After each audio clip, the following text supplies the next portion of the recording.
Kaixo, egunon. Nire izena Mairu Buenaga da, eta ikastaro honetan zuen bidea zabalduko dut, estim eta generoa gelan txertatzeko klabeak azalduz, identifikatuz, eta danon artean hausnarketa bat eginez. Lehendabizi, gaur egungo egoera nolakoa den aztertuko dugu. Hainbat datu ikusiko ditugu, nola gazteek naiz eta zientzia eta teknologiarekiko zaletasun handia eduki erabiltzaile bezala, beraien ikasketak bideratzeko orduan ez dituzte arlo horiek aukeratzen neurri handi batean.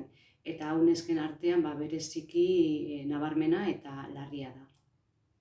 Talentu falta hau enpresetan eta erakunde desberdinetan nabarmentzen ari da dagoeneko, eta perfil askotan profesional falta nabaritzen da. Honek hainbat arazo ekar ditzake gure gizartean, eta baita aniztasun faltak ere arazoak edo pobretu egiten ditu lantaldeak. Egoera ezagutu ondoren, aztertuko dugu zeintzuk diren gazteen eta bereziki nesken aukerak oztopatzen dituzten hainbat baldintza.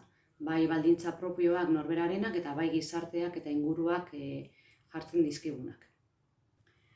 Oztopo horiek gainditzeko zer egin dezakegun ere aztertuko dugu. Hainbat metodologia, baliabide garatu dira neskak eta mutilak zientziara hurbiltzeko eta beraien zaletasuna handiagotzeko. Baita ere beraien ulermena, ez bakarrik ikasketen ulermena, baizik eta profesioien ulermena hobeto gerturatzeko sortu diren ekintza eta baliabide desberdinak ezagutuko ditugu.